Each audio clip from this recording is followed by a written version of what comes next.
எல்லாருக்கும் வணக்கம்.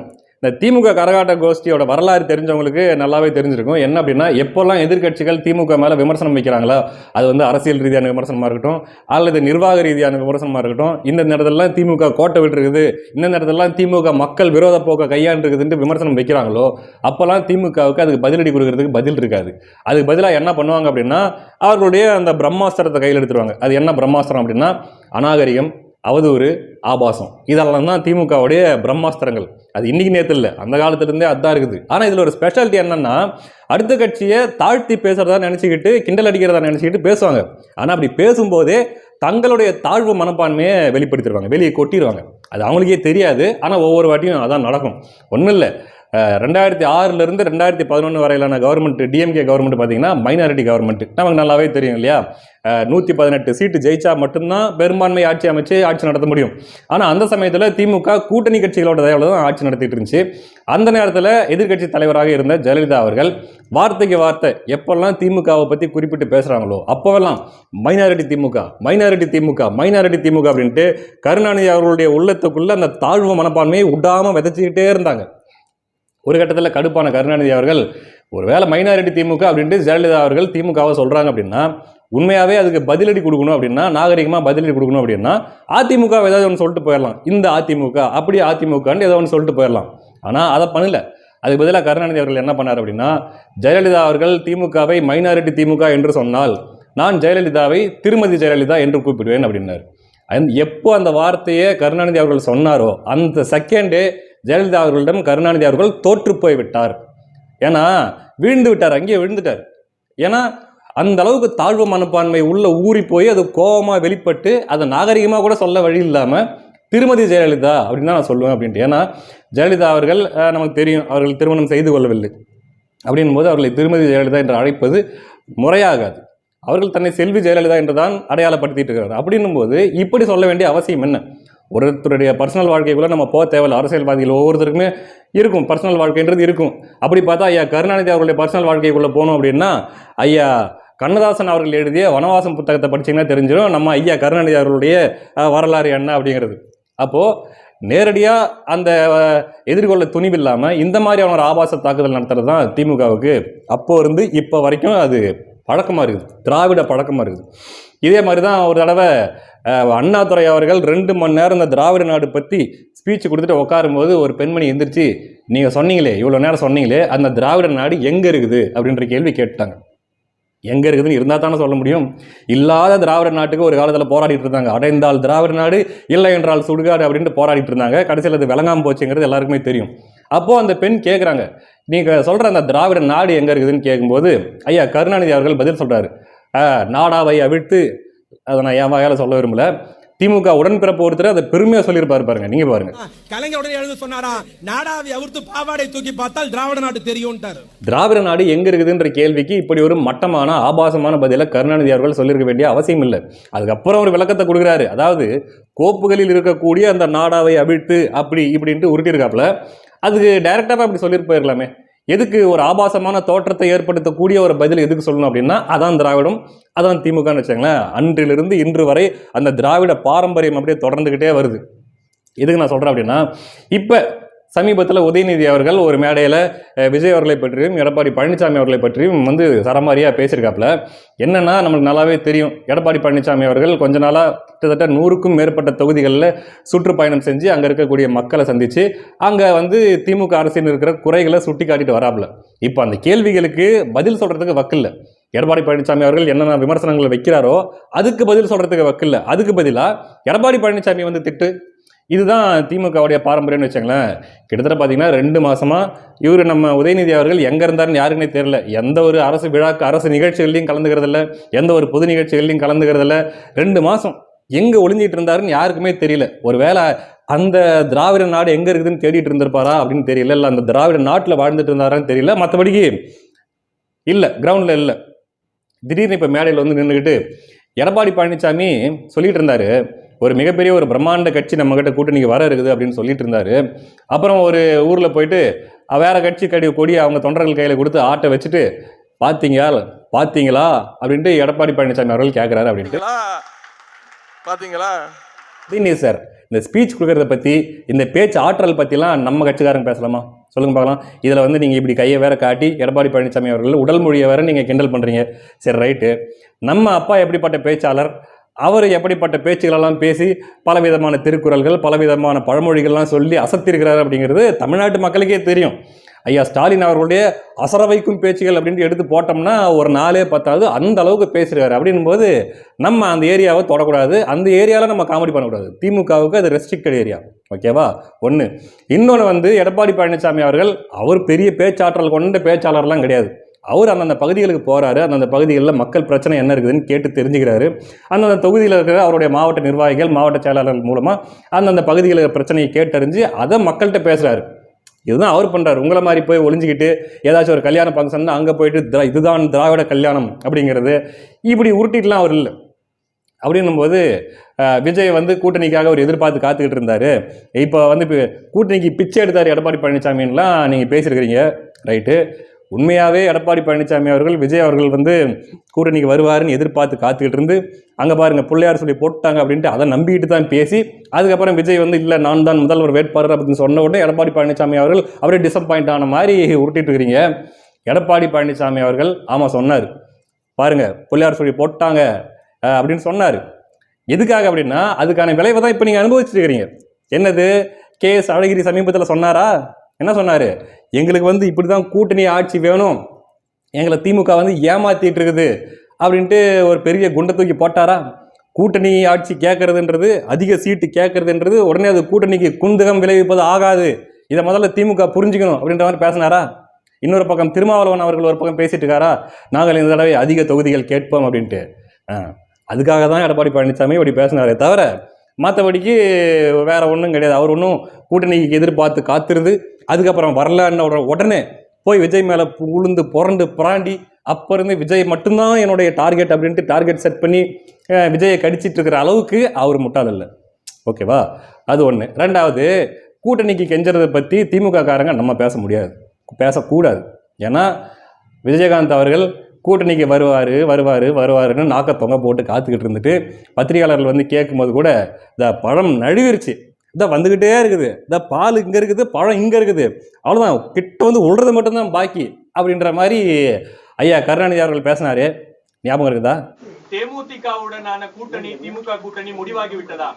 பழம் நழுவி கொண்டிருக்கிறது, பாலில் எப்போது வந்து இன்னும் முடிவாகவில்லை. அது மட்டும் எப்படி விஜயகாந்த் அவர்களிடம் ஐயா கருணாநிதி அவர்கள் கூட்டணிக்கு பிச்சை எடுத்து கொண்டிருந்தார் அப்படின்னு சொல்லலாமா? இந்த வருது, இந்த பழம் வருது வாய்கிட்ட வந்துருச்சு, இந்த பால் கிட்ட வந்துருச்சு, உழப்போகுதுன்ற மாதிரிலாம் பேசிட்டு இருந்தாரு. அது பிச்சை எடுக்கிற கணக்கில் வருமா? சொல்லுங்க பார்க்கலாம். ரெண்டாவது, இப்போ கொஞ்ச நாளைக்கு முன்னாடி கூட நீங்கள் தான், வேற யாரும் இல்லை, இந்த கையை நம்ம கிட்ட தான் ஒட்டிகிட்டு இருக்குது, இந்த கை நம்மளை விட்டு எங்கேயும் போகாது, பயப்படாதீங்க, கை நம்ம கூட தான் இருக்கும் அப்படின்னீங்களே, அது என்னது? அதுவும் கூட்டணிக்கு பிச்சை எடுக்கிறது தானே. அதனால் இந்த வாய்ஸ் அவடால் விடுறதுக்கு முன்னாடி மற்ற கட்சிக்காரர்களை தரம் தாழ்த்தி பேசுகிறதா நினச்சிக்கிட்டு ஒன்று பண்ணுறதுக்கு முன்னாடி நம்ம கட்சி வரலாறு என்ன அப்படின்றத முதல்ல பார்க்கணும், பார்த்துக்கிட்டு அப்புறமா பேசணும், ஓகேவா? ஒன்று. ரெண்டாவது, இன்னொரு ஒரு தாழ்வு மனப்பான்மை ஒன்று, இது பர்சனலாக உங்களுக்கு இருக்கிற தாழ்வு மனப்பான்மை என்ன அப்படின்னா, ஒரு இது வைக்கிறாங்க, ஒரு பெரிய எக்ஸிபிஷன் ஒன்று வைக்கிறாங்க, அதில் வந்து ஒரு செட்டு போடுறாங்க, தாஜ்மஹால் மாதிரி ஒரு செட்டு போடுறாங்க, அதே மாதிரி ஈஃபில் டவர் மாதிரி ஒரு செட்டு போடுறாங்க. தாஜ்மஹால் வந்து நம்மளால் நேரில் போய் பார்க்க முடியாது என்ற சூழ்நிலை இருக்கக்கூடியவர்கள், அதே மாதிரி பாரிஸில் போய் ஈஃபில் டவரை பார்க்க முடியாது அப்படிங்கிற ஒரு சூழ்நிலையில் இருக்கக்கூடியவங்க வந்து இங்கே நம்ம ஊரில் போடுற எக்ஸிபிஷனில் போடுற இந்த செட்டை வந்து பார்க்குறதுக்காக மக்கள் கூட்டமாக வருவாங்க. ஆனால் அதெல்லாம் ஒரிஜினல் ஈஃபில் டவரா, இல்லை ஒரிஜினல் தாஜ்மஹாலா? இல்லைனாலும் மக்கள் கூட்டம் கூடுறாங்கல்ல அப்படின்ட்டு சொல்லியிருக்கிறாரு உதயநிதி ஸ்டாலின் அவர்கள். கூட்டம் கூடுறதுல அவ்வளோ வைத்தறிச்சல் இருக்குது, எப்படியும் உங்களை அறியாமல் உங்களுடைய தாழ்வு மனப்பான்மை பித்திங்கிட்டு வெளிவந்துடுது இல்லையா? யாரை பற்றி சொல்கிறாருன்னு நமக்கு நல்லாவே தெரியும். விஜய் அவர்களுக்கு எங்கே போனாலும் கூட்டம் கூடுகிறது, அலையலையாக மக்கள் கூடுகிறார்கள். அதே மாதிரி இது ஒரு மாநாடு போட்டாலும் சரி, இல்லை ஒரு சுற்றுப்பயணம் போனாலும் சரி, மக்கள் வந்து கூடுறாங்க, அவரை பார்ப்பதற்காக வந்து மக்கள் கூடுறாங்க. இந்த பொறாமை, இந்த வைத்தறிச்சல் உங்களால் பொறுத்துக்க முடியல. ஏன்னா நடுவில் நீங்களே ரோட் ஷோன்னு ஒன்று போனீங்க, அதையும் எல்லாரும் பார்த்தாங்க, உங்கள் வண்டி போகுது, அது ரோட் ஷோ இல்லை, ஜஸ்ட் கான்வாய், அவ்வளோதான். ஒரு கான்வாய் வந்து போச்சு லைனாக வண்டி போகுதுன்னா மக்கள் அவங்கவுங்க பாட்டு வேலையை பார்த்துட்டு இருப்பாங்க இல்லையா? அந்த மாதிரி ஒரு கான்வாய் ஒன்று போச்சு. நீங்களும் 2 பக்கமும் ஆளே இல்லைனாலும் இப்படி கையை காட்டிட்டு போனீங்க. இதெல்லாம் கண்ணு முன்னாடி வந்து போயிருக்கோம். இப்போ கூட கொஞ்ச நாளுக்கு முன்னாடி ரோட்டில் ஏதோ வாக்கிங் வேறு போனீங்க. அப்பயும் பார்த்தா அவங்க வேலையை பார்த்துக்கிட்டு இருந்தாங்க. மக்களுடைய இயல்பு நிலை எங்கேயுமே மாறவே இல்லை. அப்போ அந்த காண்டு வெளியே வருது. எக்ஸிபிஷன் வச்சா கூட்டம் போடுறாங்க. கூட்டம் போட்டால் கூட்டம் வந்துச்சுன்னா அதெல்லாம் கூட்டமா, உடனே அவர் பெரிய ஆளுன்னு ஒத்துக்க முடியுமா அப்படின்ற மாதிரி ஏன் அழுவுறீங்க? ஏன் சிறுபுலத்தனமாக அழுவுறீங்க? இவர் கூட தான் புலம்பிட்டு இருந்தார் கொஞ்ச நாளைக்கு முன்னாடி. ஐயா ஸ்டாலின் அவர்கள் சுந்தரா டிராவல்ஸ் எடுத்துக்கிட்டு எடப்பாடி பழனிசாமி அப்படி கிளம்பிடுறாரு அப்படின்ட்டு. ஏன் இம்புட்டு போகாமல் இம்புட்டு வைத்தறிச்சல்? இத்தனைக்கும் நீங்கள் கூட்டம் கூட்டி காசு கொடுத்து இத்தனைக்கும் வந்து ஒருத்தருக்கும் குவாட்ரு எல்லாத்தையும் வாங்கி கொடுத்து நீங்கள் கூப்பிட்றீங்க.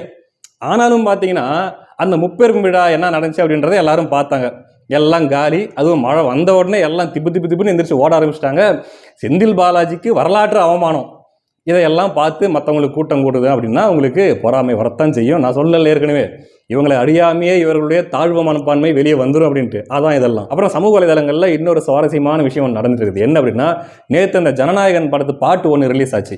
அது அந்த அண்ணன் வி கச்சேரி தளபதி கச்சேரின்ட்டு ஒரு பாட்டு ரிலீஸ் ஆச்சு. அந்த பாட்டுக்கு ஐயா கருணாநிதி அவர்கள் நடனம் ஆடுற மாதிரி ஏஐயில் வடிவமைச்சு போட்டிருந்தாங்க நம்ம தாவேக தோழர்கள். நல்லா தான் இருந்துச்சு, நல்லா வைபாக இருந்துச்சு. கருணாநிதி அவர்களுடைய ஆட்டம் பார்த்தீங்கன்னா நல்லா இருக்குது, நல்லா வைபாக இருந்துச்சு. என்ன ஒன்றுனா அதை டேக் பண்ணி கிட்டத்தட்ட ஒரு 500க்கும் மேற்பட்ட திமுக உடன்பிறப்புகள் பார்த்தீங்கன்னா அந்த இதை டேக் பண்ணி டிஎன் போலீஸ், என்ஐஏ, இன்னும் என்னென்ன டிபார்ட்மெண்ட் இருக்குதோ எல்லாத்தையும் டேக் பண்ணி, மின்சாரத்துறையை கூட உள்ள எல்லாத்தையும் டேக் பண்ணி, இங்கே பாருங்கள் அநியாயம் பண்ணுறாங்க, எங்கள் தலைவரை வந்து கேவலப்படுத்தி போட்டாங்க, அசிங்கப்படுத்தி போட்டாங்க, எங்களுக்கு ஹர்ட் ஆயிடுச்சு, நாங்கள் புண்பட்டுட்டோம், ஏதாச்சும் நடவடிக்கை எடுங்க அப்படின்ட்டு உடன்பிறப்புகள்லாம் ஒரே ஒப்பாரி. நான் தெரியாமல் தான் கேட்குறேன். ரைட்டு, அது ஒன்றும் பார்க்குறதுக்கு அவ்வளோ அசிங்கமாவோ கருணாநிதி அவர்களை கேவலப்படுத்துகிற மாதிரியோலாம் இல்லை. டான்ஸ் ஆடுற மாதிரி பண்ணியிருக்கிறாங்க. அது தவறா என்றால் அது தவறு தான், செய்யக்கூடாது தான். ஆனால் அதுக்கு முன்னாடி நீங்கள் ஒரு வேலை பண்ணீங்களே. த்ரிஷா அவர்கள் ஒரு ஃபோட்டோ எடுத்து சமூக வலைதளங்களில் அவங்க ஷேர் பண்ணுறாங்க. அந்த ஃபோட்டோவில் பார்த்தீங்கன்னா பின்னாடி ஒரு ஒயிட் கலருக்கு அவங்க பின்னாடி இவங்க என்ன பண்ணாங்க, திமுக உடன்பிறப்புகள் அதனால் தாவேக்காவுடைய கட்சி துண்டு இருக்கிற மாதிரி அவங்களே எடிட் பண்ணி போட்டு, தெரியுதா யார் வந்துட்டு போயிருக்கிறாங்கன்னு தெரியுதா, அங்கே பாரு எந்த கட்சி துண்டு இருக்குது அப்படின்ட்டு இல்லாத ஒரு கட்சி துண்டை இருக்கிற மாதிரி எடிட் பண்ணி அவங்க போட்டு பரப்பிட்டு இருந்தாங்க. இத்தனைக்கும் விஜய் ரசிகர்கள் பண்ணது வந்து பார்த்தீங்கன்னா கருணாநிதி அவர்கள் டான்ஸ் ஆடுற மாதிரி தான். மற்றபடிக்கு அதில் ஆபாசமாகவோ அல்லது வேறு ஒருவரோட தொடர்பு படுத்தி பேசுகிற மாதிரியோ அப்படிலாம் எதுவுமே இல்லை. ஜஸ்ட் டான்ஸ் ஆடுற மாதிரி ஒரு வைபாக போட்டு விட்டுருந்தாங்க. ஆனால் நீங்கள் என்ன பண்ணீங்க, உடன்பிறப்புகளா விஜய் அவர்களுக்கும் த்ரிஷா அவர்களுக்கும் உள்ள ஒரு ஏதோ தொடர்பு இருக்கிற மாதிரி ஒரு ஆபாசமாக சித்தரித்து இப்படி பண்ணிட்டு இருந்தீங்களே, அப்போ உங்களுக்கு இனிச்சதா, சுகமாக இருந்துச்சா? அப்போ இப்போ இந்த கதறு மிஸ் என்னை கிள்ளிட்டா மிஸ் என் முடிய பிடிச்சி இழுத்துட்டா மிஸ் அப்படின்ட்டு போலீஸை கூப்பிட்டு கம்ப்ளைண்ட் பண்ணிட்டு இருக்கிறீங்க, டேக் பண்ணிட்டு இருக்கிறீங்க. இதெல்லாம் எவ்வளோ ஒரு அருவருப்பான ஒரு ஆபாசமான கீழ்த்தரமான ஒரு செயல். இதுதான் திமுகவுடைய, நான் சொன்னேன்ல அந்த பிரம்மாஸ்திரன்றது. ஒருத்தர் வந்து நேரடியாக எதிர்க்க வக்கு இல்லை, நேரடியாக எதிர்கொள்ள துணிவில்லை அப்படின்னா இப்படி இறங்கிறவங்க அவதூறு ஆபாசம் அப்படின்ட்டு. அப்போது உங்களுக்கு நான் ஒரு நியாயம், அடுத்தவங்களுக்கு நான் ஒரு நியாயம் இல்லையா? என்ன இவங்க நினச்சாங்க, எப்படி விஜயகாந்த் அவர்கள் வந்து கட்சி தொடங்கி அவர் ஓரளவுக்கு நல்லா வளர்ந்து வரும்போது அவர் மேலே அவதூறு பரப்பி அவரை ஒரு குடிகாரன் போல சித்தரித்து அவருடைய உடல் மொழி இது எல்லாத்தையுமே கேவலப்படுத்தி ஒரு மாதிரி நகைப்புக்குள்ளாக்கி அவரை வந்து இப்படி காலி பண்ணாங்களோ, அதே மாதிரி அண்ணன் சீமான் அவர்கள் வந்தபோது அவருக்கும் அதையே தான் செய்ய நினச்சாங்க. அவரை வந்து ஒரு கோமாளி மாதிரி சித்தரித்து எல்லாம் பண்ணாங்க. ஆனால் என்ன ஒன்று, விஜயகாந்த் அவருடைய காலகட்டத்தில் பார்த்தீங்கன்னா இந்த சோஷியல் மீடியாங்கிறது அந்தளவுக்கு பெரிய இதாகவோ, அதே மாதிரி இந்த தேமுதிகன்ற கட்சியோட ஐடி விங் கட்டமைப்பு அந்தளவுக்கு ஒரு பெருசாகவோ இல்லாதனால இவங்க இந்த மெயின் ஸ்ட்ரீம் மீடியாவெல்லாம் கண்ட்ரோலில் வச்சுக்கிட்டு இவங்க பண்ண வேலை சக்ஸஸ் பண்ணிட்டாங்கன்னு வச்சாங்களேன். ஆனால் நாம் தமிழ் கட்சியை பொறுத்த வரைக்கும் ஒரு பலமான ஐடி விங் கட்டமைப்பு இருந்ததுனால அவங்கக்கிட்ட அவங்க வேலை செய்ய முடியல. பதில் தாக்குதல் நடத்தி மறுபடியும் திமுகவுக்கு ரிட்டன் அட்டாக் கொடுத்து அவங்க வந்து அதை பண்ணிட்டாங்க. இப்போ அதே வேலையை தான் விஜய் அவர்களுக்கு செய்ய ட்ரை பண்ணுறாங்க. விஜய் வந்து முதல்ல ஒரு கொலகாரன் அப்படின்னு சித்தரிக்க பார்த்தாங்க. அதுக்கப்புறம் ஒரு தற்குறி, அரசியல் அறிவு இல்லாதவன், அப்படி இப்படின்ட்டு என்னென்னமோ இஷ்டத்துக்கும். இதில் ஒரு கொடுமை என்ன அப்படின்னா, யாரெல்லாம் திமுகவால் இந்த மாதிரியான தாக்குதல்களுக்கு, இந்த மாதிரியான ஆபாச தாக்குதல்களுக்கு, இந்த மாதிரியான அநாகரிக தாக்குதலுக்கு ஆனாங்களோ, யாரெல்லாம் அதனால் பாதிக்கப்பட்டாங்களோ, ஒரு காலத்தில் திமுக இப்படிலாம் பண்ணுது அப்படின்ட்டு புலம்பிக்கிட்டு இருந்தாங்களோ, அவங்களும் இப்போ என்ன பண்ணிட்டாங்கன்னா திமுக கூட சேர்ந்துக்கிட்டு விஜய் அவர்களை தாக்க ஆரம்பிச்சிருக்கிறாங்க. இதுதான் பார்க்கறதுக்கு மிகவும் சங்கடமாகவும் அருவருப்பாகவும் இருக்குது. இந்த காட்சி தான் ஒன்று நான் சொன்னேன் இல்லையா, அந்த கட்டில் மேலே அந்த துண்டு இருக்கிற அந்த மாதிரி எடிட் பண்ணி அந்த ஃபோட்டோவை திமுக உடன்பிறப்புகள்லாம் பரப்பிட்டு இருந்தாங்க அப்படின்ட்டு. இதே வேலையை முன்ன ஒரு காலத்தில் யாரெல்லாம் திமுகவில் பாதிக்கப்படுறாங்களோ அவங்களும் பண்ணாங்க. எவ்வளோ ஒரு கேவலம், எவ்வளோ ஒரு அசிங்கம் இது. இப்போது திமுக காரங்களை வந்து ரிட்டர்ன் தாக்குதல் விஜய் கட்சிக்காரங்களும் பண்ணிட்டாங்க. திரும்பியும் பார்த்தீங்கன்னா திமுக ஒரு அடி கீழே இறங்கி தாங்கன்னா விஜய் கட்சிக்காரங்க 2 அடி இறங்கி தாக்குறாங்க. நம்பர்ஸ் அளவில், வலிமையான கட்டமைப்பு அளவில் திமுக ஐடி விங்கை விட ஒரு படி பெரிய ஐடி விங் தான் விஜய் அவருடைய ஐடி விங். அதனால் அவங்கள சமாளிக்க முடியாமல் என்ன பண்ணிட்டு இருக்கிறீங்க, போலீஸ் இங்கே பாருங்கள் போலீஸ் அப்படின்னு டேக் பண்ணிட்டு இருக்கீங்க. வெக்கமாக இல்லை உங்களுக்கெல்லாம்? வெக்கமாகவே இருக்காதா? நம்ம அடுத்தவங்களுக்கு பண்ணுறமேடா, அதில் பாதி தானடா அவங்க நம்மளுக்கு பண்ணுறாங்க. இப்படி நம்ம போய் ஒப்பாரி வச்சுட்டு இருக்கிறோமே அப்படின்னா இதுதான் திமுகவுடைய தாழ்வு மனப்பான்மை, கையாளாகாத்தனம். இதுதான் இத்தனை நாள் தான் தான் பெரிய ஐடி விங்கு, அதிகாரம் நம்ம கிட்ட இருக்குது, அதனால நம்ம யாரை வேணால் எப்படி வேணால் பேசலாம், நம்மளை யாரும் கேள்வி கேட்க முடியாது, நம்மளை எதிர்த்து சண்டை செய்கிற அளவுக்கு யாராக இருக்கிறா அப்படின்ற அளவுக்கு நினச்சிக்கிட்டு ஒரு ஆணவத்தில் ஒரு மெதப்பில் இருந்துச்சு திமுக ஐடி விங்கு. இப்போது விஜய் அவர்கள் அரசியல் வருகைக்கு பின்னாடி தாவேக்கா ஐடி விங்னு ஒன்று வந்ததுக்கு அப்புறமா சமாளிக்க முடியல, கதறாங்க. இவங்க பண்ணால் அதுக்கு 2 மடங்கு அவங்க பண்ணுறாங்க, உண்மை ஈடு கொடுக்க முடியல. என்ன ஒன்று அவங்க புரிஞ்சிக்க வேண்டிய முக்கியமான விஷயம் என்ன அப்படின்னா, இங்கே சோஷியல் மீடியாக்களில் ஒன்றும் DMK ID wing, TVK ID wing, NTK ID wing இவங்க மட்டுமே இல்லை, பொது பார்வையாளர்கள் எத்தனையோ பேர் இருக்காங்க, கட்சி சாராத எத்தனையோ பார்வையாளர்கள் இருக்காங்க, சினிமாவை இந்த என்டர்டெயின்மெண்ட் பேஸ்டு பார்வையாளர்கள் எத்தனையோ பேர் இருக்கிறாங்க. அப்படின்போது அவங்க எல்லாரும் தான் இவர்களுடைய நடவடிக்கைகளை பார்க்குறாங்க.